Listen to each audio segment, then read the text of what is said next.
One of her triplet sons needs heart surgery, but the only surgeon is the billionaire who ruined her life.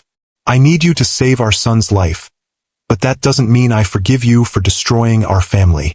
I never asked for your forgiveness, Avery. I'm here as a surgeon, not as the father who walked away. Then tell me this, how will you feel cutting into the heart of a child you chose to abandon? Will you even remember his name when you hold his life in your hands? The tension in the hospital room was suffocating as Avery Matthews stared down the man who had once been her husband, the brilliant surgeon who had walked away from their triplet sons without a backward glance. Now, one of those boys lay in a hospital bed, his life hanging in the balance, with only one person skilled enough to save him. Have you ever been forced to turn to the very person who broke you for help? That moment when pride and pain must be set aside because something far more precious hangs in the balance?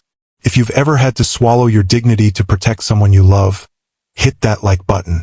I'm Mr. Harrison, and today I'm sharing the extraordinary story of a mother's impossible choice, a surgeon's chance at redemption, and a young boy whose heart needed healing in more ways than one. The soccer ball soared through the crisp autumn air, a perfect arc against the blue sky. 10-year-old Noah Matthews tracked it with intense concentration, his lean body already moving into position. Unlike his brothers, Noah played with calculated precision rather than raw energy. He was the strategist of the triplets, always thinking 3 moves ahead. "Got it, Noah!" his brother Mason shouted from across the field, already running into position. Noah nodded, preparing to execute the perfect pass they'd practiced all week. He took 2 quick steps forward, his chest expanding for a deep breath. Then something went terribly wrong. A sharp pain lanced through his chest like lightning. The world tilted sideways. The last thing he heard was his brother Carter's panicked voice calling his name before darkness claimed him. From the sidelines, Avery Matthews watched in horror as her son crumpled to the ground. Time seemed to slow as she sprinted across the field, her heart pounding with a mother's primal fear. "Noah!" she screamed, dropping to her knees beside his motionless form. His face was ashen, lips tinged with blue. "Someone call an ambulance." The next hours passed in a blur of sirens, emergency room lights, and medical terminology that failed to mask the gravity of the situation. Tests were ordered, specialists consulted, and finally, Avery found herself sitting across from Dr. Richard Bennett, the hospital administrator, as he delivered the news that would shatter her carefully constructed world. "I'm afraid Noah has a congenital ventricular septal anomaly with pulmonary hypertension," Dr. Bennett explained, his voice gentle but direct. "It's a complex heart defect that has gone undetected until now." Avery stared at the medical report in her trembling hands, the words blurring as tears threatened to spill. "But he's been healthy his whole life. He plays sports. How could we not have known?" Some cardiac defects can remain asymptomatic until a child reaches this age, especially when they're as physically active as Noah. The increased exertion finally put enough strain on his heart to trigger the collapse. "Can it be treated?" Avery asked, maternal determination replacing shock in her voice. Dr. Bennett nodded. "With surgery, yes. The good news is that with proper treatment, Noah can lead a completely normal life. Then let's schedule it immediately." That's where things become complicated. Dr. Bennett shifted uncomfortably in his seat. This particular defect requires a specialized procedure. Very few surgeons have the expertise to perform it successfully. "How few?" Avery pressed, a sense of dread building in her stomach. 3 in the country. 2 are currently unavailable. 1 is recovering from a stroke, and the other is conducting research in Antarctica for the next 6 months. Avery's throat tightened. "And the third?" Dr. Bennett hesitated before answering. "Dr. Logan Pierce." The name hit her like a physical blow. Logan Pierce, brilliant cardiovascular surgeon, medical innovator, billionaire philanthropist, and the man who had systematically dismantled her life 5 years ago. "No," she said automatically, rising from her chair. "There has to be someone else." "I'm sorry, Ms. Matthews. Dr. Pierce pioneered this procedure. He's not only the best option, he's currently the only option if you want the surgery performed within the time frame Noah needs." Avery closed her eyes, memories flooding back unbidden. Logan's intense gaze across a crowded charity gala. Their whirlwind romance. The 3 years of marriage that had given her the greatest joys of her life, her sons, and the most profound pain she'd ever experienced. "I'll find another way," she said, gathering her purse with shaking hands. "Thank you for your time, Dr. Bennett." Outside the hospital, Avery sat in her car for nearly an hour, unable to drive, unable to think clearly. Her phone buzzed repeatedly, her best friend Mia checking in. The boys' school confirming Carter and Mason could stay in after-school care until 6. Her boss wondering when she'd return to work. None of it seemed to matter. All she could think about was Noah's pale face in the hospital bed, and the impossible choice before her. Across town, in the gleaming headquarters of Pierce Medical Innovations, Logan Pierce reviewed quarterly reports with his business partner, Ethan Blackwood. At 42, Logan had achieved more than most people accomplished in a lifetime. His revolutionary surgical techniques had saved thousands of lives. His medical technology company was valued at billions. His philanthropic foundation funded hospitals in underserved communities worldwide. And yet, something essential was missing, a fact his closest associates recognized but never mentioned. "The board is impressed with the new cardiac valve design," Ethan was saying. "Production can begin next quarter if you approve the final prototype." Logan nodded absently, his attention caught by a notification on his tablet. His assistant, Olivia Winters, had flagged an incoming patient file with the highest priority marker, something she rarely did. "Excuse me," he said to Ethan, opening the file. The patient information appeared on screen. Noah Matthews, age 10. Diagnosis: congenital ventricular septal anomaly with pulmonary hypertension. Recommended treatment: immediate surgical intervention.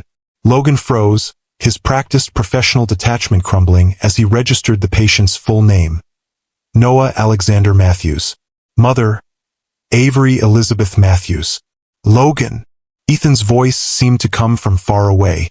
"Everything all right?" "I need a moment," Logan said, rising from his chair with uncharacteristic abruptness. "We'll continue this later." In his private office, Logan stared out at the city skyline, the file still open on his tablet. One of his sons, biologically speaking, though he'd signed away all parental rights during the divorce, needed the very procedure he had pioneered. The irony was almost too perfect. 5 years ago, he had walked away from Avery and their 3 infant sons, convinced he was making the only rational choice. His career was ascending meteorically. Her legal practice was just beginning to gain traction. They wanted different things. He was focused on medical innovation that required constant travel and 16-hour workdays. She wanted a partner present for family dinners and bedtime stories. The arguments had grown increasingly bitter until the final, devastating night when Avery had confronted him with a truth he couldn't face. "You're brilliant with patients but can't connect with your own children. They need a father, not a distant benefactor who sends gifts from medical conferences." His response had been cold, calculated to wound. "I never wanted children. I agreed because it was important to you, but this domestic life is suffocating everything I've worked for." The divorce had been swift and clinical. Logan had provided generous financial support but relinquished all parental rights, telling himself it was better this way. The boys would have stability with Avery. He would change the world through medicine. Everyone would benefit more from this arrangement. He had almost convinced himself it was true. Now, staring at Noah's medical file, the carefully constructed justifications of the past 5 years began to crumble. The boy needed him not as a father, but as the surgeon he had become. The very career he had chosen over fatherhood was now the only thing that could save his son's life.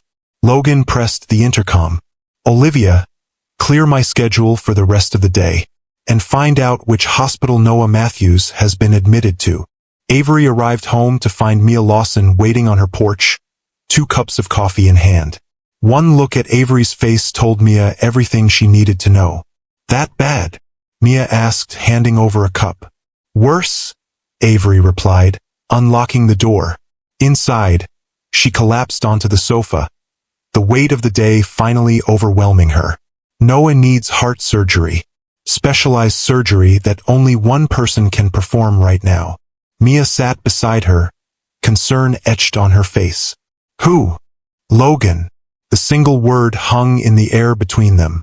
Mia had been there through everything, the whirlwind romance, the difficult pregnancy, the joyful but exhausting early days with triplet infants, and the devastating collapse of Avery's marriage when the boys were barely a year old. Oh, Avery, Mia whispered. What are you going to do? What choice do I have? Avery's voice cracked. Noah needs this surgery. If Logan is the only one who can perform it. She trailed off, unable to complete the thought. Have you contacted him? Not yet. Dr. Bennett said he would forward Noah's case, but I don't know if Logan will even take it. He walked away from us so completely, Mia. Signed away his rights without hesitation. But he's still a doctor, Mia reasoned. Whatever else he is, he took an oath to help people. People, yes, but us? After everything. Avery shook her head. I don't know. The sound of a car pulling up interrupted their conversation. Through the window, Avery saw the school district van dropping off Carter and Mason. Watching her sons race up the walkway, identical in appearance but so different in personality, Avery felt a renewed surge of determination. For them, for all three of her boys, she would face whatever came next, including Logan Pierce. The boys burst through the door, their energy filling the quiet house instantly. Mom, Coach says I'm starting as forward next game, Mason announced, dropping his backpack in the middle of the floor. That's wonderful, sweetheart, Avery managed, trying to sound normal. And Carter, how was your science presentation? I got an A, Carter replied more quietly, his observant eyes already noting his mother's red-rimmed eyes. Mom, what's wrong? Is it Noah? Avery's heart clenched. Carter had always been the most perceptive of her sons, sensitive to the emotional undercurrents around him. She patted the sofa beside her. Come sit, both of you. We need to talk about Noah. As gently as possible, Avery explained that their brother had a heart condition requiring surgery. She carefully omitted Logan's involvement, not yet ready to explain that complication. But he'll be okay, right? Mason asked, his usual confidence faltering. The doctors are very hopeful, Avery assured him, pulling both boys close. Noah is strong, just like you two. Can we see him? Carter asked. Tomorrow after school. He needs rest tonight. After getting the boys settled with dinner and homework, Avery retreated to her bedroom, closing the door before pulling out her phone. She stared at it for long minutes, gathering her courage before finally making the call she'd been dreading. Dr. Bennett? It's Avery Matthews. I've made my decision. Please tell Dr. Pierce that I'm accepting his expertise for Noah's surgery. The next morning, tension radiated through the pediatric cardiology department at Metropolitan Children's Hospital. Nurse Jasmine Rodriguez had worked there for 15 years and thought she'd seen everything. But the news that Dr. Logan Pierce, was coming to evaluate a patient personally had created unprecedented buzz. Is it true? She asked Dr. Bennett as they prepared the conference room. Dr. Pierce is actually coming here? Yes, though I'm not sure it's a good idea, Dr. Bennett replied, straightening chairs unnecessarily. There's history with this patient's family. Before Jasmine could inquire further, the department doors swung open, and Logan Pierce strode in, accompanied by his assistant, Olivia Winters. Even in a hospital full of distinguished physicians, Logan's presence commanded attention. Tall and imposing in an impeccably tailored suit, he carried himself with the confidence of someone accustomed to being the most important person in any room. Dr. Bennett, Logan acknowledged with a curt nod. I'd like to examine Noah Matthews immediately, and then meet with his mother to discuss surgical options. Of course, Dr. Pierce. But I should warn you, I'm fully aware of the situation. Logan cut him off. I've reviewed the file thoroughly. This is a medical matter, and I'll treat it as such. Dr. Bennett looked unconvinced but nodded. Ms. Matthews is with Noah now. She's been informed of your arrival. In Noah's hospital room, Avery sat beside her son's bed, helping him with a puzzle. Despite the monitors and 4 lines, Noah maintained the cheerful resilience that had always distinguished him from his brothers. Where Carter was thoughtful and Mason was bold, Noah was the peacemaker, the one who found silver linings in every situation. "Mom, you're not even trying," Noah complained good-naturedly as Avery absently handed him puzzle pieces. "Sorry, sweetheart. Just thinking. About the doctor who's coming to see me? The one who can fix my heart." Avery's own heart clenched. "Yes. How did you know about that?" Noah shrugged. "I heard the nurses talking. They said he's super famous and super rich and hardly ever does surgeries anymore because he's too busy inventing stuff. But he's coming just for me." He looked up, his eyes so like Logan's, bright with curiosity. Why would he do that? Before Avery could formulate an answer, the door opened. Time seemed to slow as Logan stepped into the room, his gaze moving first to Noah, then to Avery. If you've ever had to face someone who broke your heart for the sake of someone you love, hit that subscribe button. And stay with me to discover what happens when a mother's fierce protection collides with a father's long-buried regrets, and a child's life hangs in the balance. 5 years had changed them both. Logan's dark hair was now threaded with silver at the temples. New lines marked the corners of his eyes. He looked more distinguished, more remote. A man who had achieved everything he'd ever wanted professionally. Avery had changed too. Gone was the young lawyer trying to balance a new career with motherhood. In her place stood a woman who had raised 3 boys alone, who had rebuilt her life piece by piece, who had learned to be both mother and father to children who occasionally asked about the man in the single photograph she kept tucked away. For a moment, neither spoke. The weight of their shared past and separate presence filled the space between them. Then Noah, oblivious to the undercurrents, broke the silence. "Are you the heart doctor? The one who can fix me?" Logan's expression softened almost imperceptibly as he turned to the boy. "Yes, I'm Dr. Pierce. And you must be Noah." "Aha. Mom says my heart has a hole that shouldn't be there. Can you really fix it?" "I believe I can," Logan replied, his professional demeanor returning as he moved to examine the monitors. "But first, I need to run some tests and talk with your mother about the procedure." "Okay, but can you make it quick? I have a soccer tournament next month, and I really don't want to miss it." A ghost of a smile touched Logan's lips. "I'll do my best." Avery watched the interaction with a complex mixture of emotions. This was the father her sons had never known, brilliant, focused, capable of extraordinary things. And yet, seeing him with Noah only highlighted everything they had lost when Logan chose his career over their family. "Noah, Dr. Bennett mentioned wanting to show you the new game room they've set up for patients," Avery said, needing a moment alone with Logan.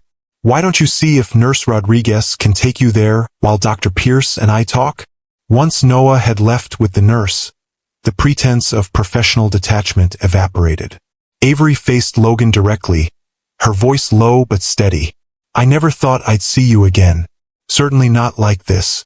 "Neither did I," Logan admitted. "But here we are. Will you take his case?" "Of course. Whatever happened between us, Noah needs the surgery, and I'm the best person to perform it." Avery nodded, relief and apprehension battling within her. "Thank you. But I need to know something first." "What? Why did you come yourself? You could have sent another surgeon from your team, someone you've trained." "Why are you here, Logan?" The question hung between them, laden with 5 years of silence and separation. Logan's expression remained carefully controlled, but something flickered in his eyes, regret, perhaps, or a recognition of all that had been lost. "Because he's my son," Logan said finally, the words seeming to surprise even him. "Biologically, legally, practically, none of that matters right now. He needs help that I can provide. That's reason enough." It wasn't the whole truth. They both knew it, but it was enough for now. Enough to begin the delicate process of saving their son's life, even as they navigated the wreckage of their past. "I need you to understand something," Avery said, her voice hardening. "I'm grateful for your medical expertise, but this doesn't change anything between us. The boys don't know who you are. To them, you're just a doctor. I'm not here to disrupt your lives, Avery. I'm here to perform a surgery." Good. Because they've been through enough without adding confusion about a father who chose not to be in their lives. Logan's jaw tightened. Is that what you tell them? That I chose to leave? I tell them the truth, that we wanted different things. That you weren't ready to be a father. Avery crossed her arms. What would you prefer I say? That their father valued his career more than his family? That he found us inconvenient? That's not fair. Isn't it? Avery's voice cracked slightly. You signed away your rights without a second thought, Logan. You made your choice very clear. Before Logan could respond, the door opened and Dr. Bennett entered with a tablet in hand. I have Noah's latest test results, Dr. Pierce. The tension in the room was palpable, but both Avery and Logan shifted immediately into more professional modes. Logan reviewed the results, his brow furrowing. The septal defect is more complex than the initial scans indicated, he said, more to himself than to the others. We'll need to schedule surgery within the next 72 hours. That soon? Avery asked, alarm evident in her voice. Logan nodded grimly. The pulmonary hypertension is progressing faster than expected. If we wait longer, the damage could become irreversible. What are his chances? Avery asked, her voice barely above a whisper. Logan met her gaze directly. With a standard surgeon? About 60%. With me? Over 90. I've performed this specific procedure 17 times with 16 successful outcomes. And the one that wasn't successful? A shadow crossed Logan's face. Different circumstances. The patient had additional complications that Noah doesn't have. Dr. Bennett cleared his throat. I'll begin making arrangements for the OR. We'll need to prep Noah tomorrow and perform the surgery the following morning. After he left, Avery sank into the chair beside Noah's empty bed. I need to tell Carter and Mason. They're coming to visit this afternoon. All three of you should stay at the hospital tonight, Logan said. I want Noah under constant observation, and it would be good for him to have his family close. His brothers, Avery corrected pointedly. They're his family. Logan accepted the barb without comment. I'll have Olivia arrange for a private family suite. It will be more comfortable than standard accommodations. We don't need your money, Logan. We've managed just fine without it for 5 years. This isn't about money, Avery. It's about providing the best care for Noah. Logan's voice remained even, but his eyes flashed with frustration. Can we set aside our personal issues long enough to focus on what he needs? Avery wanted to argue further, to reject anything that felt like charity from the man who had abandoned them. But Noah's needs had to come first. Fine. Thank you for the suite. I'll be back this evening to discuss the procedure in detail and answer any questions you might have. Logan moved toward the door, then paused. The boys? Are they all healthy? Yes. Noah's condition was a complete surprise. Carter and Mason have already been scheduled for cardiac screenings as a precaution. Logan nodded, relief evident in his expression. Good. That's good. He hesitated again. They look like you. Noah has your eyes, Avery said softly, the admission slipping out before she could stop it. And Carter has your analytical mind. Mason is pure energy. That must come from my side. A ghost of a smile touched Logan's lips. I remember your energy very well. The comment hung between them, a reminder of happier times that felt like another lifetime. Before Avery could respond, Logan was gone, the door closing quietly behind him. That afternoon, Carter and Mason burst into Noah's hospital room with the controlled chaos that always accompanied them. Though identical in appearance, their personalities couldn't have been more different. Carter carried a book on human anatomy, clearly prepared to understand every aspect of his brother's condition, while Mason brought a soccer ball that he immediately began bouncing on his knee. Mason, no ball in the hospital, Avery admonished, though she couldn't help smiling at her son's irrepressible spirit. But Noah needs to practice, Mason protested. He can't get rusty before the tournament. I think I'm allowed to get a little rusty when my heart is broken, Noah replied with his characteristic dry humor. It's not broken, Carter corrected, opening his book. You have a ventricular septal defect, which means there's an abnormal opening in the wall separating the lower chambers of your heart. It's actually fascinating from a medical perspective. Only you would think my defective heart is fascinating. Noah groaned, but he was smiling. Avery watched her sons interact with a surge of love so powerful it nearly took her breath away. They had always been like this, three parts of a whole, different yet perfectly balanced. Carter the thinker, Mason the doer, and Noah the mediator who kept them all connected.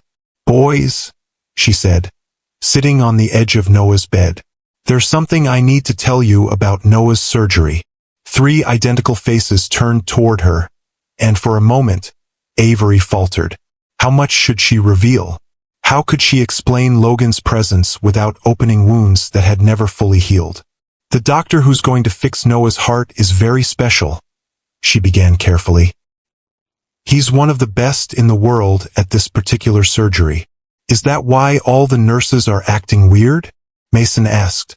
"One of them asked me for an autograph, which was cool but super random." "Dr. Pierce is very well known," Avery acknowledged.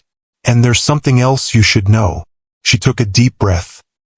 "He and I knew each other a long time ago." Carter's perceptive eyes narrowed. "Knew each other how?" Before Avery could formulate an answer, the door opened and Logan stepped in, stopping short at the sight of all three boys together. For a moment, he seemed unable to speak, his carefully maintained composure slipping as he took in the three identical faces that carried echoes of his own. "Dr. Pierce," Avery said, rising quickly. "These are Noah's brothers, Carter and Mason." "Hello," Logan said, his voice uncharacteristically soft. "It's good to meet you both. Are you really going to cut open Noah's heart?" Mason asked bluntly. "Mason!" Avery exclaimed. "It's a fair question," Logan replied, his professional demeanor returning. "And yes, I will be performing open heart surgery to repair the hole in Noah's heart. But I've done this many times before, and Noah is strong and healthy otherwise, which gives him excellent odds for a full recovery." "What's the exact procedure you'll be using?" Carter asked, holding up his anatomy book. "I've been reading about different surgical approaches." A flicker of surprise crossed Logan's face, followed by something that looked almost like pride. "It's called a modified Warden procedure. Would you like me to explain how it works?" Carter nodded eagerly, and to Avery's astonishment, Logan pulled up a chair and began explaining the surgery in detail, using terms that respected Carter's intelligence while remaining accessible. Mason quickly lost interest and returned to quietly bouncing his ball in the corner, but Noah and Carter remained rapt. "So you'll use a patch made from my own tissue?"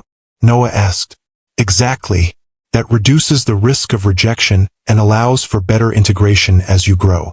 "And how long until I can play soccer again?" Noah asked the question that clearly mattered most to him. "If all goes well, you could be back on the field in 3 to 4 months. "But the championship is in 6 weeks, Noah protested. "There will be other championships," Logan said gently. "Right now, we need to focus on getting your heart working properly so you can play for many years to come." Watching Logan interact with her sons, Avery felt a confusing mix of emotions. This was the father they should have had, patient, engaged, speaking to them as individuals rather than as a collective responsibility. Where was this man 5 years ago, when 3 crying infants had needed midnight feedings and diaper changes? "Dr. Pierce needs to review some things with me," Avery said, needing a break from the painful thoughts. "Boys, why don't you check out that game room Noah was telling you about?" After the boys left, chattering excitedly about the rumored virtual reality system, Avery turned to Logan. "You're good with them. They're remarkable children," Logan replied. "You've done an amazing job, Avery." "Don't," she said sharply. "Don't compliment my parenting as if you had nothing to do with who they are. I wasn't trying to. They're half you, Logan." Carter's analytical mind, Noah's quiet determination. "Those are your traits. Every day I see you in them, and every day I have to reconcile that with the fact that you chose not to be part of their lives." Logan's expression hardened. "You make it sound so simple. As if I just decided one day that I didn't want to be bothered. Isn't that exactly what happened? This domestic life is suffocating everything I've worked for. Those were your exact words. I was wrong, Logan said quietly. I was wrong about many things. The admission hung in the air between them, unexpected and disarming. Before Avery could respond, Logan continued. But that doesn't change the reality we're in now. I made my choice 5 years ago, and you've built a life without me. Reopening old wounds won't help Noah. Then let's focus on the surgery, Avery said, retreating to safer ground. Walk me through exactly what will happen tomorrow. As Logan detailed the surgical procedure, Avery tried to concentrate on the medical information rather than the man delivering it. But it was impossible to separate the brilliant surgeon from the husband who had broken her heart, the father who had walked away from his sons. The surgery will take approximately 6 hours, Logan concluded. You'll be able to see Noah briefly before we begin, and I'll come find you immediately afterward with an update. I want to be there when he wakes up, Avery insisted. Of course, I wouldn't have it any other way. An awkward silence fell between them, filled with all the things they weren't saying. Finally, Logan spoke again. Avery, there's something else you should know. This procedure, it carries risks beyond those I've outlined. Avery's heart rate quickened. What risks? Noah's particular defect is situated near a critical conduction pathway. If something goes wrong, if the repair affects that pathway, what are you saying? I'm saying that in the worst-case scenario, Noah could require a permanent pacemaker. Logan's expression was grave. I don't anticipate that outcome. The chances are less than 5%. But you deserve to know all possibilities. Avery felt the room spin slightly. A pacemaker? For the rest of his life. It would allow him to live normally, even play sports eventually. But yes, it would be permanent. The weight of this new information settled heavily on Avery's shoulders. Does Noah know this possibility? Not yet. I wanted to discuss it with you first.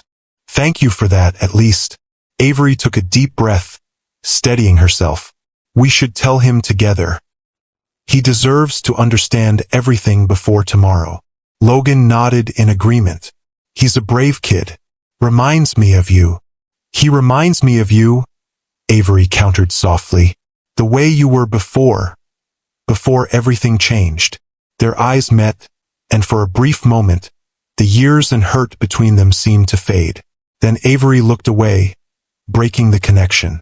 I should find the boys. It's getting late, and Noah needs rest before tomorrow. Of course, I'll have Olivia show you to the family suite when you're ready. As Logan turned to leave, Avery called after him. Logan! He paused at the door, looking back. Thank you for coming, for being the one to do this. A shadow of something regret, perhaps, or longing crossed his face. I wouldn't be anywhere else, Avery. Not for this. After he left, Avery remained alone in Noah's room, trying to process the whirlwind of emotions the day had brought. Tomorrow, the man who had walked away from their family would hold their son's heart in his hands. The irony wasn't lost on her. Logan had broken her heart, and now he was the only one who could fix Noah's. If you've ever had to trust someone who hurt you because you had no other choice, hit that like button. And stay with me to see what happens when the surgery reveals complications that no one expected, forcing both Avery and Logan to confront the truth they've been avoiding for 5 long years. The morning of Noah's surgery dawned with a tense quiet that seemed to blanket the entire hospital. Avery had barely slept, spending most of the night watching her 3 sons, Carter and Mason, curled up on the pull-out sofa in the family suite, and Noah in his hospital bed, monitors beeping steadily beside him. How had they reached this point? 5 years of carefully rebuilding her life, of creating stability for her boys, of learning to exist without Logan, and now here they were, their lives once again intertwined in the most critical of ways. At 5:30 a.m., a soft knock at the door announced the arrival of the pre-surgical team. Nurse Rodriguez entered with a warm smile that did little to mask the seriousness of the day ahead. "Good morning, Matthew's family," she said softly. "It's time to start getting Noah ready." Avery gently woke her sons, her heart breaking at the fear that immediately filled Noah's eyes despite his brave attempt to hide it. "Is it time already?" he asked, his voice small. "Yes, sweetheart. The doctors need to get you prepared." Avery smoothed his hair back from his forehead, a gesture she'd done since he was an infant. "Carter and Mason will be right here waiting with me. And we brought you something," Carter said, pulling a small object from his pocket. It was a tiny wooden heart, intricately carved. "I made it in woodshop. It's for luck. And I got the whole soccer team to sign this," Mason added, producing a team jersey covered in signatures. "Coach says we're all playing for you today." Noah's eyes filled with tears as he clutched both gifts. "Thanks, guys." The brothers shared a look that communicated more than words ever could. The special connection of triplets that Avery had always found both beautiful and slightly mysterious. "All right, time for your brothers to say goodbye for now," Nurse Rodriguez said gently. "They can see you again after the surgery." Carter and Mason each hugged their brother fiercely, trying to be strong but unable to hide their worry completely. "Don't worry," Noah told them with a weak smile. "Dr. Pierce said I'm getting a cool scar. Girls like scars, right?" "Definitely," Mason assured him with forced enthusiasm. "Total chick magnet." After the boys stepped back, Avery leaned down to embrace her son, breathing in his familiar scent, trying to memorize everything about this moment. "I love you so much," she whispered.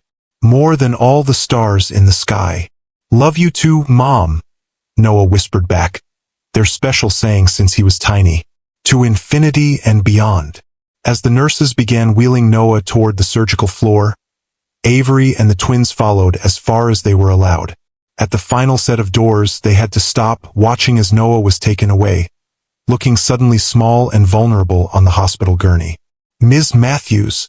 Avery turned to find Logan approaching, already dressed in surgical scrubs, his face serious but calm. "Could I have a word before we begin?" Avery nodded, turning to her sons. "Boys, why don't you go get some breakfast in the cafeteria? I'll meet you there in a few minutes." After they reluctantly departed, Avery faced Logan. "Is something wrong? Has something changed with Noah's condition?" "No, nothing's changed," Logan assured her. He hesitated, seeming uncharacteristically uncertain. "I wanted you to know that I understand what I'm holding in my hands today. Not just Noah's heart, but your heart too. All three of your hearts." Avery swallowed hard against the sudden tightness in her throat. "Logan, please let me finish. I know I have no right to ask anything of you, but I need you to believe one thing. In that operating room, Noah will receive the absolute best of everything I have to give. Every skill, every bit of knowledge, every ounce of focus and determination. I will fix his heart as if my own life depends on it." The intensity in his eyes took Avery back to the early days of their relationship, when Logan's passion for medicine had been one of the things she loved most about him, before ambition had twisted that passion into something colder and more distant. "I believe you," she said softly. "I never doubted your surgical skills, Logan. That was never our problem." A shadow crossed his face. "No, it wasn't." He glanced at his watch. "I need to go. The team is waiting." "Logan," Avery called as he turned to leave. "He likes to hear music when he's nervous. Classical, especially cello pieces." Logan's expression softened. "I remember. You used to play Bach for the boys before they were even born." The shared memory hung between them, a reminder of a time when they had been not just lovers but partners, preparing together for the arrival of their sons. "I'll make sure they play Bach in the OR before the anesthesia," Logan promised. "He won't be afraid, Avery. I'll make sure of it." As Logan disappeared through the same doors that had taken Noah, Avery found herself whispering a prayer, not just for her son's heart, but for the hands that would be mending it. The waiting room of the cardiac surgical unit was designed to be comforting, with soft lighting, comfortable furniture, and calming artwork on the walls. None of it helped. To Avery, it felt like a beautifully decorated prison, a place where time stretched endlessly as she waited for news that would either restore her world or shatter it completely. Mia arrived shortly after the surgery began, armed with coffee, snacks, and the steady presence that had helped Avery through countless difficult moments. "Any updates?" she asked, handing Avery a cup of much-needed caffeine. "Nothing yet. They said the initial preparation and anesthesia would take about an hour, and then the actual surgery around 5 hours. Avery checked her watch for what felt like the 100th time. "They've been in there for 90 minutes now. That's good, right? Everything proceeding as planned." "I suppose." Avery glanced over at Carter and Mason, who were attempting to distract themselves with a board game but clearly struggling to focus. "The boys are trying so hard to be brave. They take after their mother," Mia said, squeezing Avery's hand. "All three of them do. I keep thinking about what would have happened if Noah hadn't collapsed during that game. If his condition had remained undetected until—" Avery couldn't finish the thought. "But it didn't," Mia reminded her firmly. "He did collapse, it was detected, and now the best cardiac surgeon in the country is fixing it."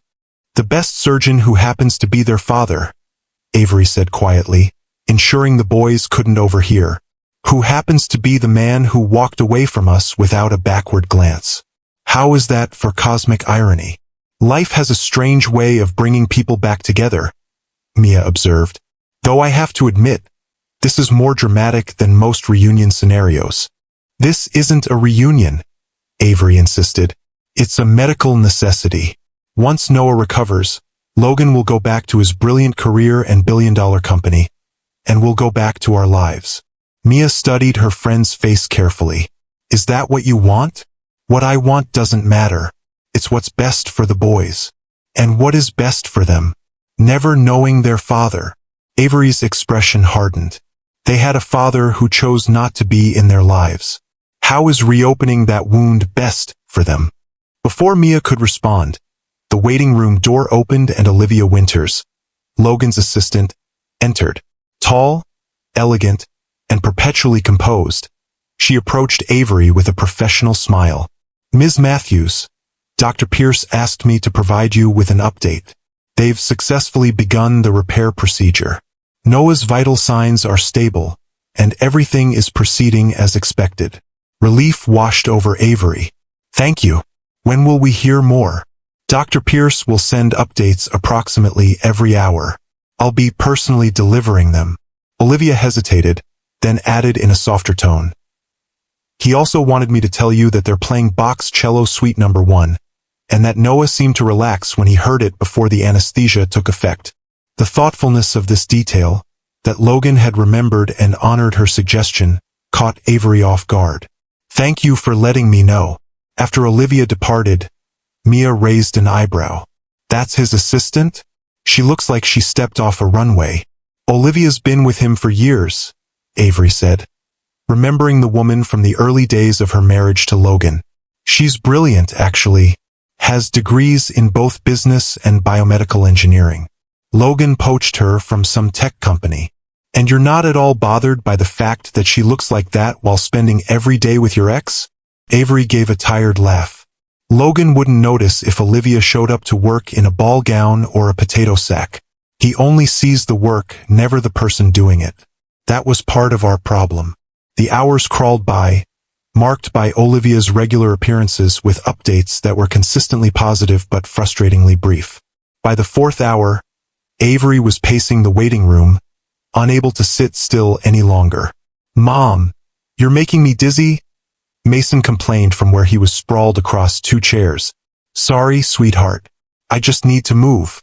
"Noah's going to be fine," Carter said with quiet confidence. "Dr. Pierce is the best. I looked up all his research papers last night." Avery smiled at her son's methodical approach to managing anxiety, so like Logan in his need to gather and analyze information. "When did you have time to read research papers?" "After you fell asleep. I couldn't sleep anyway, so I borrowed your tablet." Carter pushed his glasses up his nose. "Did you know Dr. Pierce pioneered 3 different cardiac procedures? The one he's using on Noah has a 94% success rate. That's really good, right?" Mason asked, looking to his brother for reassurance. "It's excellent," Carter confirmed. "Most complex cardiac procedures have success rates in the 70 to 80% range." Avery marveled at her son's ability to find comfort in statistics and facts. It was a coping mechanism she recognized all too well from her years with Logan. Just as she was about to suggest they all take a walk to stretch their legs, the waiting room door opened again. But this time, instead of Olivia, it was Logan himself who entered, still in surgical scrubs, his face grave. Avery's heart plummeted. It was too soon. The surgery should have taken at least another hour. "Logan?" she whispered, fear making her voice shake. "What's happened?" Logan's eyes met hers, and in that moment, all the professional distance he maintained vanished. "We've encountered a complication, Avery. I need to speak with you privately." The world seemed to tilt beneath her feet. Mia was instantly at her side, a steadying presence. "I'll stay with the boys," she murmured. "Go." Logan led Avery to a small consultation room adjacent to the waiting area. As soon as the door closed behind them, Avery gripped the back of a chair, her knuckles white. "Tell me," she demanded. "Tell me everything." "The defect is more extensive than the imaging showed," Logan explained, his voice calm but urgent. "It involves the conduction pathway to a greater degree than we anticipated. I've stabilized the situation, but I need to make a decision about how to proceed, and I need to make it quickly." "What are the options?" "Option 1 is to continue with the planned repair, which carries a significant risk of damaging the conduction pathway. If that happens, Noah will definitely need a permanent pacemaker." Avery's breath caught. "And option 2? I attempt a more complex repair that I've been developing. It would preserve the conduction pathway and eliminate the need for a pacemaker, but it's experimental. I've performed it successfully in 3 cases, but it's not yet the standard approach." "What are the risks of this experimental approach?" Logan met her gaze directly. "If it fails, the damage could be more extensive, potentially affecting heart function beyond what a pacemaker could fully correct." Avery felt as though she might collapse. "You're asking me to choose between a guaranteed limitation and a risk to his life?" "I'm asking you to trust me," Logan said quietly. "As a surgeon, not as anything else. I believe I can perform the more complex repair successfully. I wouldn't suggest it otherwise. And if you're wrong, then I will spend the rest of my life developing whatever technology Noah needs to live a full and normal life. I swear to you, Avery." The intensity in his eyes took her back to another hospital room, 10 years earlier, when Logan had promised to love her forever as they gazed at the ultrasound showing not 1, but 3 tiny heartbeats. He had broken that promise, walking away when the reality of fatherhood proved more challenging than he'd anticipated. But this was different. This wasn't about their relationship or Logan's commitment to fatherhood. This was about his commitment to medicine, to healing, the one thing he had never wavered on. "Do it," Avery said firmly. "Do the experimental procedure." Relief washed over Logan's face. "Thank you for trusting me. I won't let you down." "Don't thank me," Avery replied. "Just save our son." Logan nodded once, then turned to leave. At the door he paused. "There's something else you should know. Noah woke up briefly during a transition in anesthesia. It happens sometimes, just for a few seconds." "Was he afraid? In pain?" "No, nothing like that. He was groggy, barely conscious. But he looked at me and said something." Logan's voice softened. "He called me Dad." Avery felt as though the air had been knocked from her lungs. "He doesn't know. We never told him." "I know. It was just confusion from the anesthesia. But I thought you should know." With that, Logan was gone, hurrying back to the operating room where their son's heart lay open, waiting to be healed.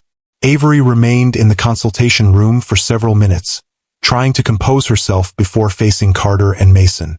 The weight of the decision she just made pressed down on her, along with the implications of Noah's anesthetic-induced recognition.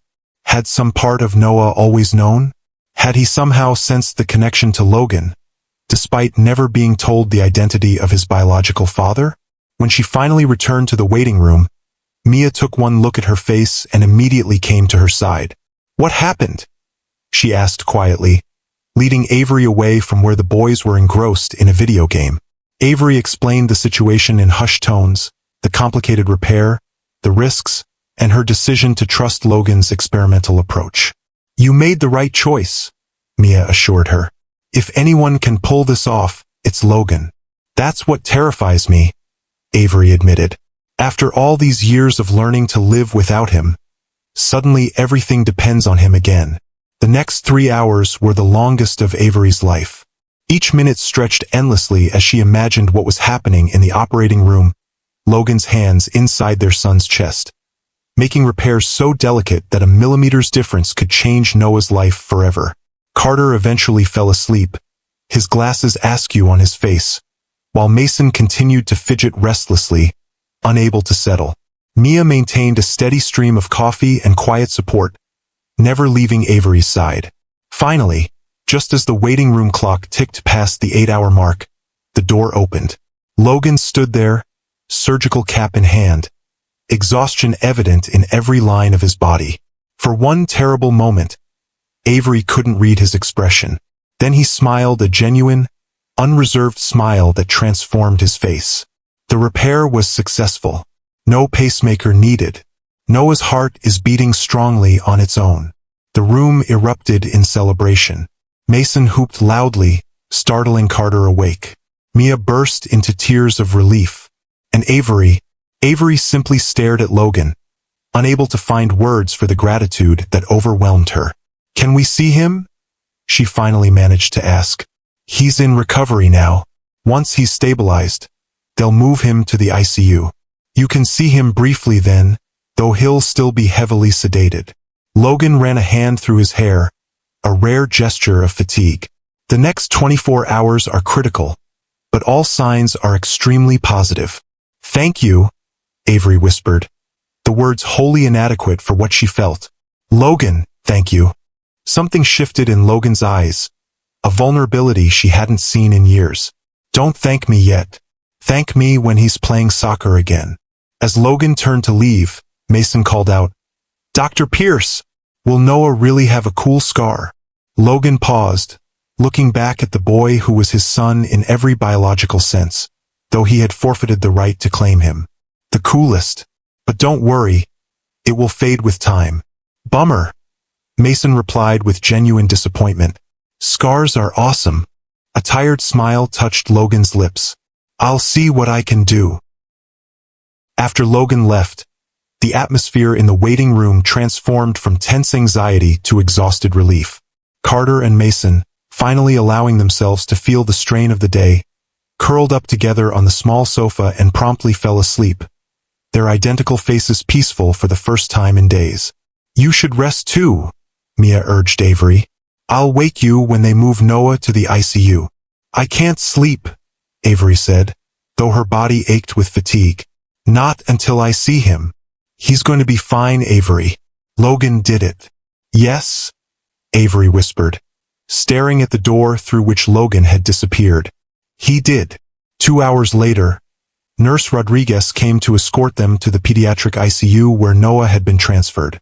The unit was quiet, the lighting dim, with the steady beeping of monitors creating a rhythmic backdrop. "Only 2 visitors at a time," the nurse explained gently. "And just for a few minutes. He needs rest more than anything now." "Boys, let me go first," Avery said.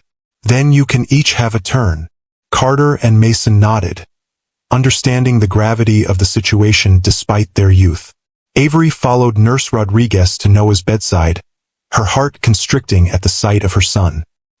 He looked impossibly small amid the medical equipment, his skin pale against the white hospital sheets, a thick bandage visible at the top of his hospital gown. "Oh, Noah," she whispered, carefully taking his hand, mindful of the 4-line. "He's doing remarkably well," Nurse Rodriguez assured her. "Dr. Pierce performed an extraordinary repair. Our chief of cardiology said he's never seen anything like it." Avery nodded, unable to speak past the lump in her throat. She simply stood there, holding her son's hand, watching the steady rise and fall of his chest, each breath a miracle after the day they'd endured. After a few minutes, she reluctantly stepped away to allow Carter and Mason their turns. Each boy approached their brother with uncharacteristic solemnity, Mason whispering something that made Nurse Rodriguez smile, while Carter simply stood in silent observation, his analytical mind no doubt processing every tube and monitor. As they prepared to leave, Avery noticed a figure standing in the shadows at the far end of the ICU. Logan was watching them, his expression unreadable in the dim light. Their eyes met briefly across the room before he turned and walked away, disappearing through a staff door.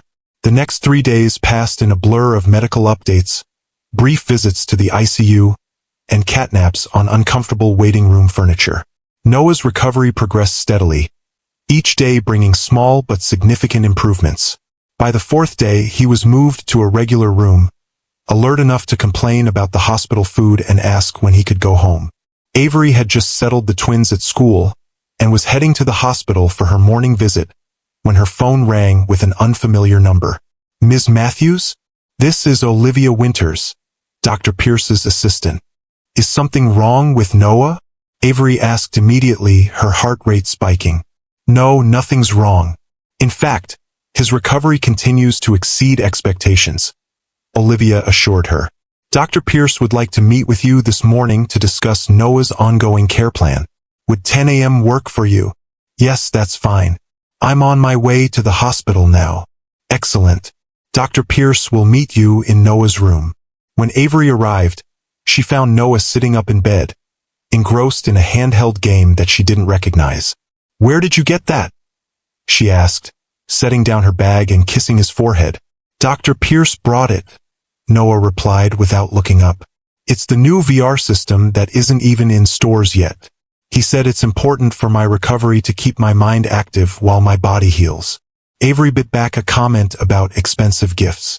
If a gaming system helped Noah through his recovery, she wouldn't complain. "How are you feeling today?" "Better. The nurse said I might get to walk around the room later." "That's wonderful progress." Avery sat on the edge of the bed, studying her son's face. Some color had returned to his cheeks, and the spark was back in his eyes. Those eyes so like Logan's. "Noah, can I ask you something?"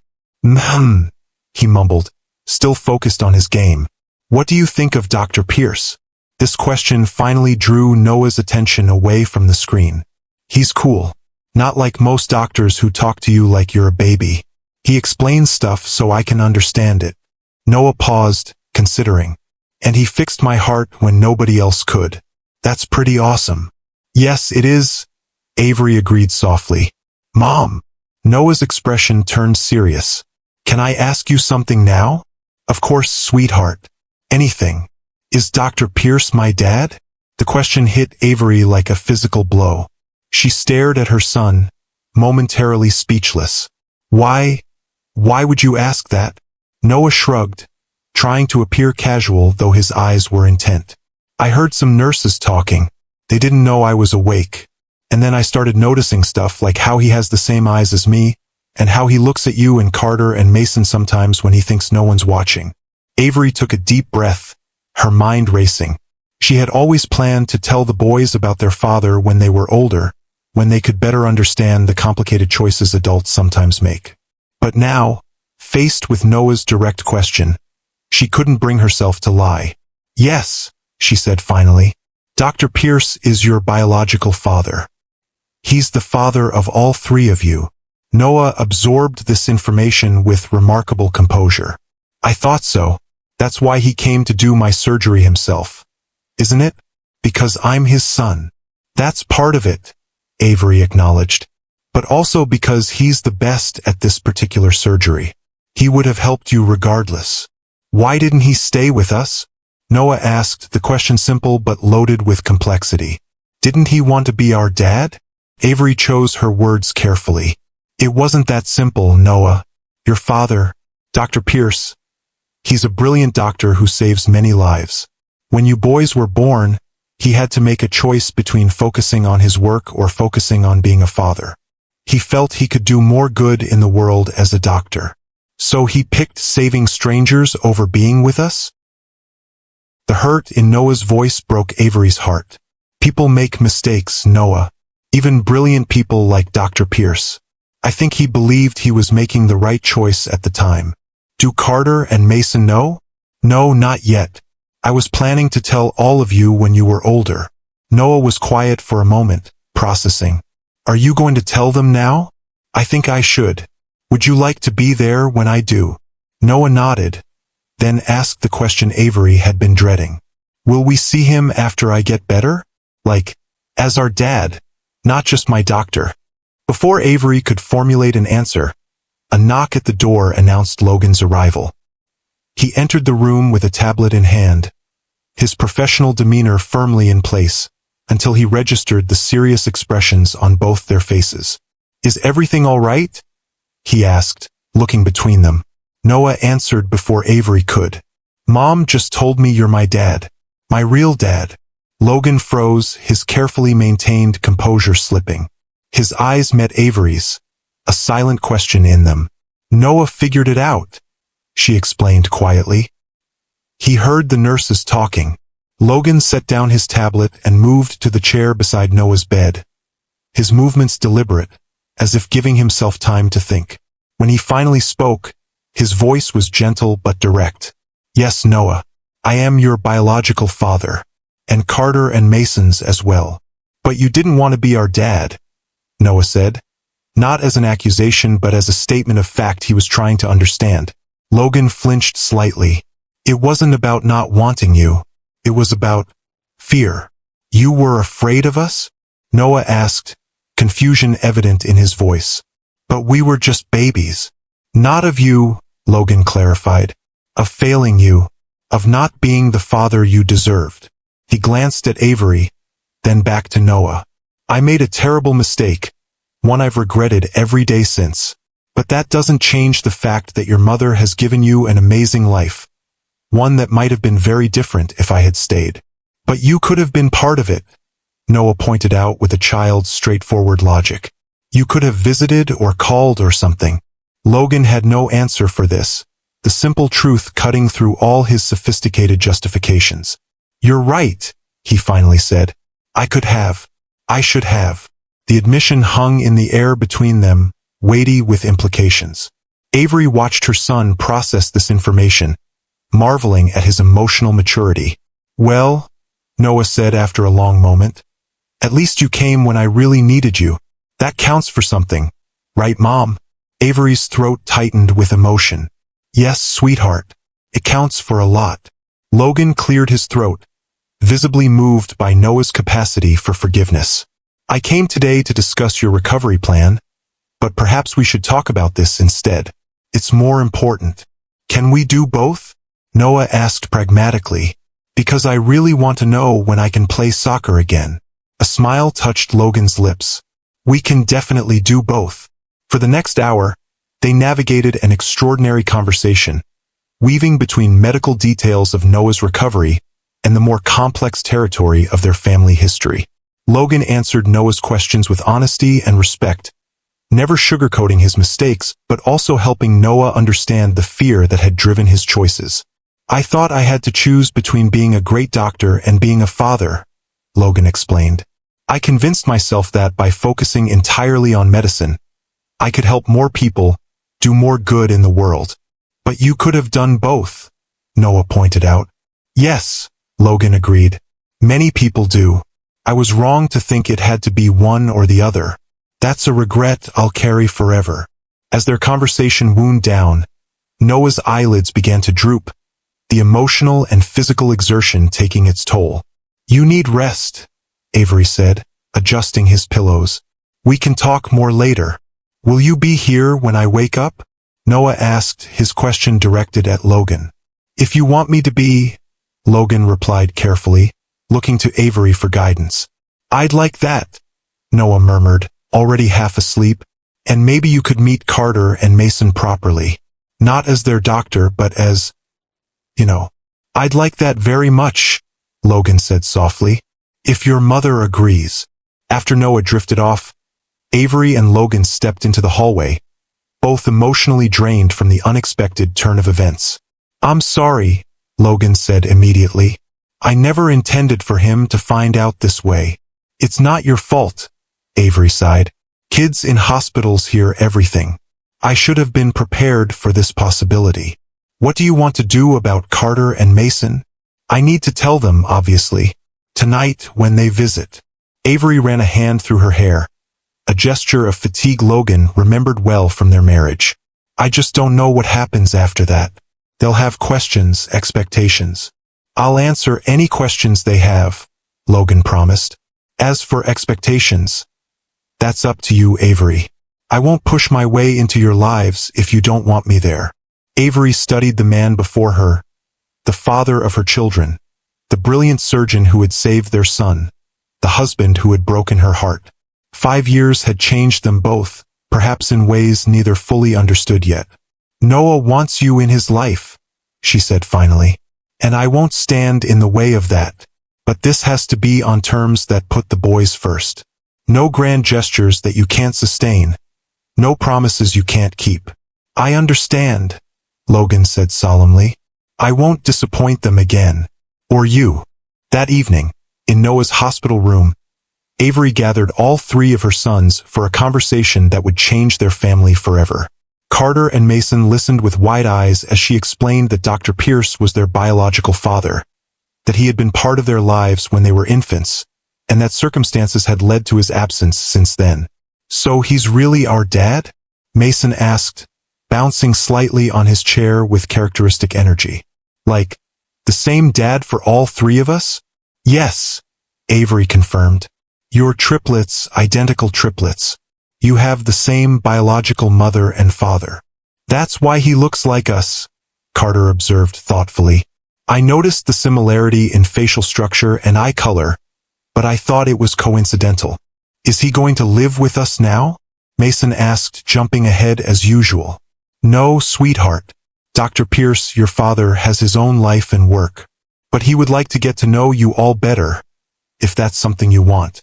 The boys exchanged looks, having one of their silent triplet conversations that Avery had never been able to fully decipher. We want to meet him, Carter said finally, speaking for all 3. Properly, I mean, not as Noah's doctor. He'll be here tomorrow, Avery promised, and we'll take things one step at a time. The following day brought another kind of surgery, the delicate operation of beginning to reconstruct a family that had been fractured for 5 years. Logan arrived not in his usual impeccable suit or surgical scrubs, but in casual clothes, carrying 3 identical gift bags. I thought about bringing one gift for all of you to share, he explained as he distributed them to the boys. But then I realized that while you're triplets, you're also 3 distinct individuals with your own interests and personalities. Inside each bag was a thoughtfully chosen gift that reflected each boy's particular passions. For Carter, an advanced microscope kit. For Mason, premium soccer equipment. And for Noah, a collection of strategy games he could play during his recovery. How did you know what we like? Mason asked, already examining his new cleats with reverence. I asked your mother, Logan admitted, and I may have done some research on my own. You stalked our social media, Carter translated with a knowing look.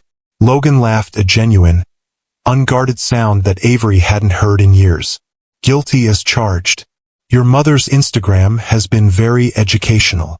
As the boys explored their gifts, Logan sat with them, answering their questions about his work, his life, and most importantly, about why he had been absent from their lives. He didn't shy away from the difficult truths, but presented them in terms the boys could understand, taking full responsibility for his choices without burdening them with adult complexities. Watching from the corner of the room, Avery felt a strange mixture of emotions. There was still hurt, still anger at what Logan had done. But there was also something new, a cautious hope that perhaps this crisis, this near tragedy, might lead to healing for all of them. 2 weeks later, Noah was discharged from the hospital. As Avery helped him into the car, Carter and Mason already bickering good-naturedly in the back seat. She noticed Logan standing near the hospital entrance, watching them from a distance. Wait here, she told the boys and walked over to him. I wanted to see him leave, Logan explained. It's a big milestone. It is, Avery agreed. The first of many on his road to recovery. I've arranged for the best cardiac rehabilitation specialists to work with him, Logan said. They'll come to your home, so you won't have to manage transportation. Thank you.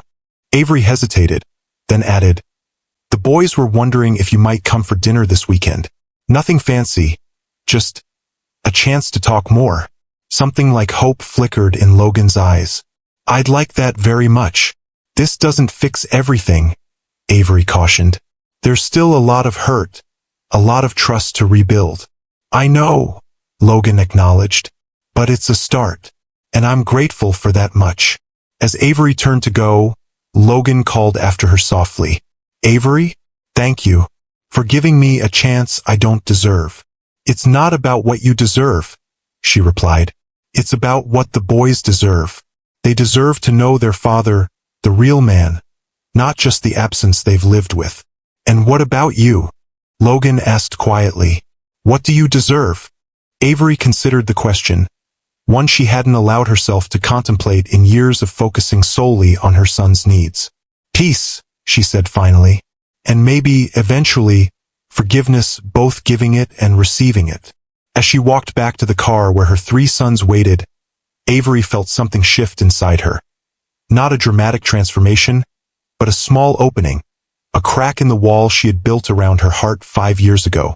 Whether that opening would lead to reconciliation or simply a more peaceful co-parenting relationship remained to be seen.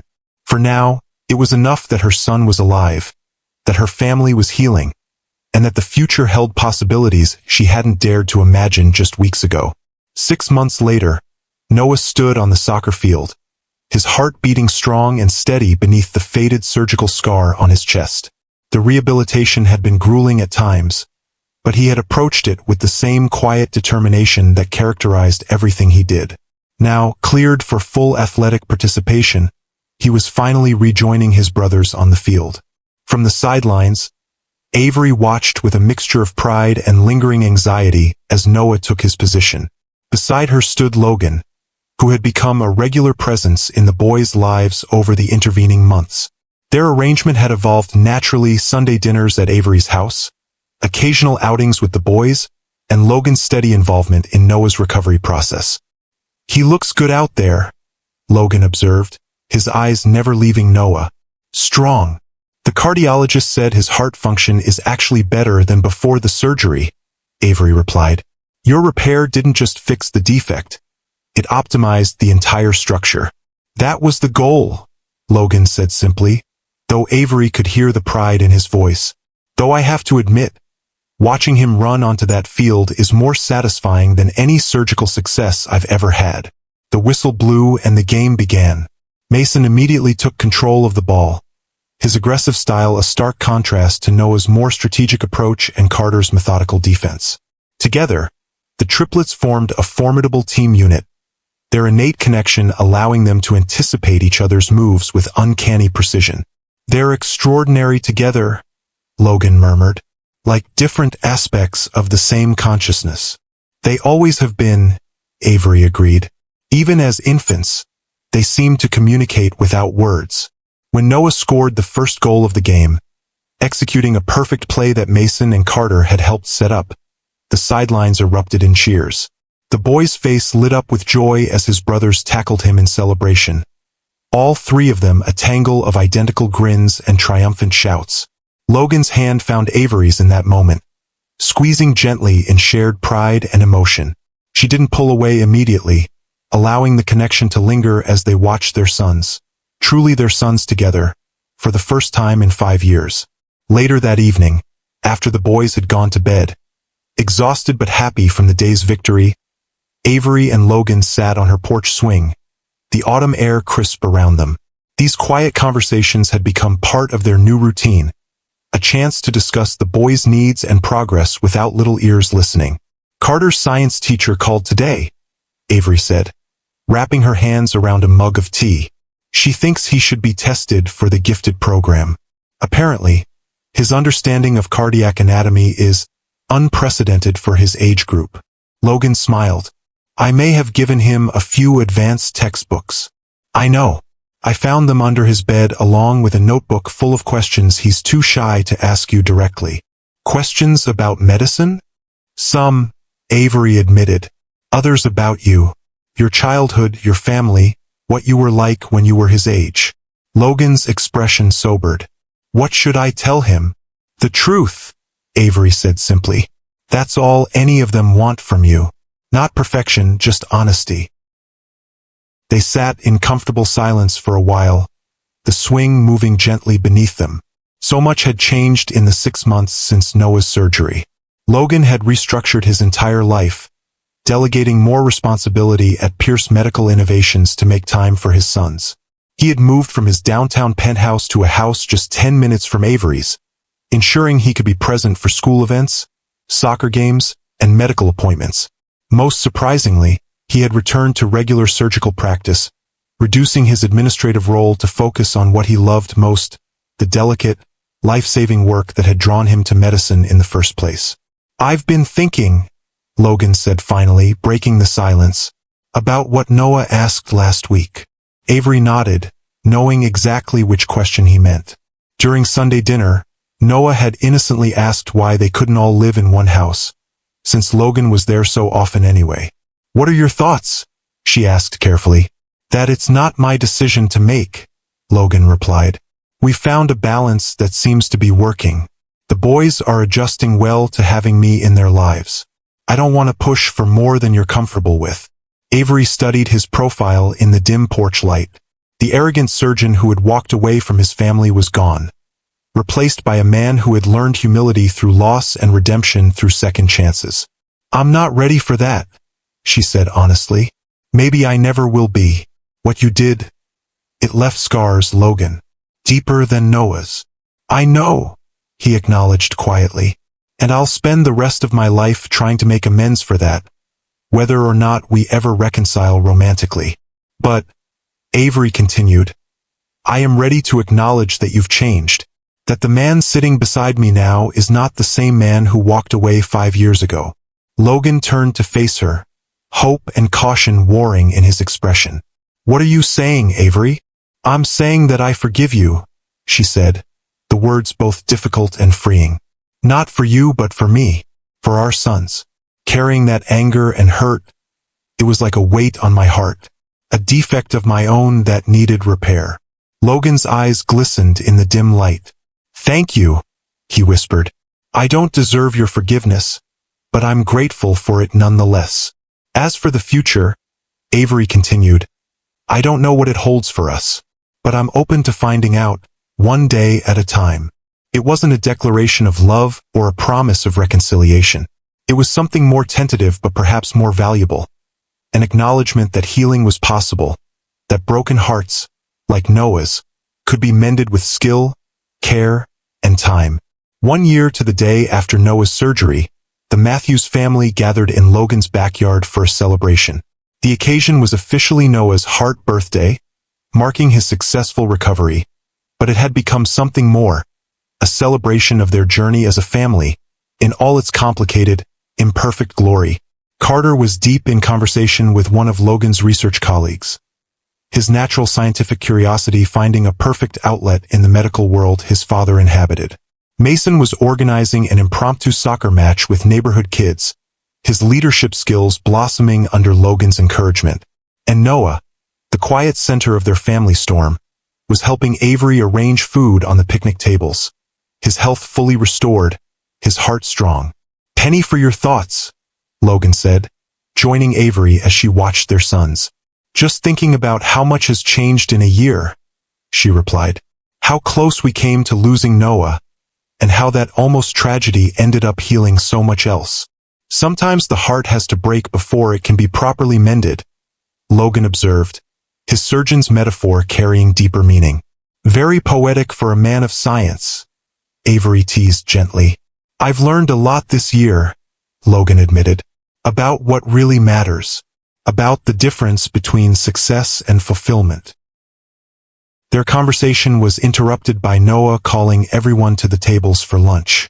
As they gathered, the three boys, Avery and Logan, Mia and other friends who had supported them through the crisis. Avery was struck by the fullness of the moment. This wasn't the family she had envisioned when she and Logan had first fallen in love, nor was it the broken remnant she had struggled to hold together after he left. It was something new, something hard-won through pain and forgiveness. "Before we eat," Logan said, standing at the head of the table, "I'd like to propose a toast." He raised his glass, looking at each of his sons in turn before his gaze settled on Avery. "To second chances, to healing hearts, and to the extraordinary woman who taught me what true strength looks like.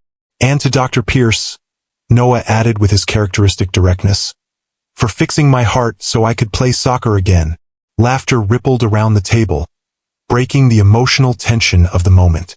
As they ate and celebrated, Avery found herself watching Logan with their sons. The easy affection that had developed between them, the respect he showed for the people they were becoming, his commitment to being present in ways both large and small. Later, as the party wound down and the boys played a final soccer match in the fading light, Logan joined Avery on the porch steps. "I have something for you," he said, pulling a small box from his pocket. "It's not what you might think," he added quickly, seeing her expression. "Just something I should have given you a long time ago." Inside the box was a delicate silver locket. When Avery opened it, she found a tiny photograph of the triplets as newborns, their identical faces peaceful in sleep. "I've carried this picture in my wallet for 5 years, Logan confessed. "Even when I convinced myself I was better off without you all, I couldn't let go completely." Avery touched the photograph gently. "Why give it to me now? Because I don't need a secret reminder anymore. I have the real thing, 3 amazing sons who somehow found it in their hearts to give me another chance." Logan's voice softened. "And maybe someday, their mother might do the same." Avery closed the locket, holding it tight in her palm. "I already have," she said quietly. "Not to pick up exactly where we left off, too much has happened for that, but to start something new, something better." Logan's hand found hers, their fingers intertwining as naturally as they had a decade ago, when they were young and in love and unaware of the challenges ahead. "One heartbeat at a time," he said, echoing the phrase he had used during Noah's recovery. "One heartbeat at a time," Avery agreed, leaning slightly against his shoulder as they watched their sons play in the gathering dusk, 3 identical figures moving in perfect harmony, their hearts strong, their future bright with possibility.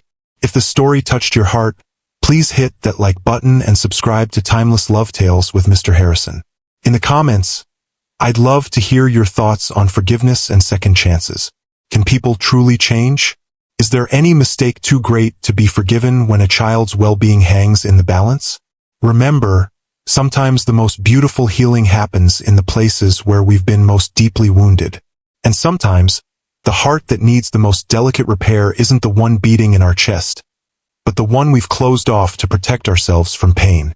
Until next time, this is Mr. Harrison, reminding you that in the story of life, it's never too late to write a new chapter.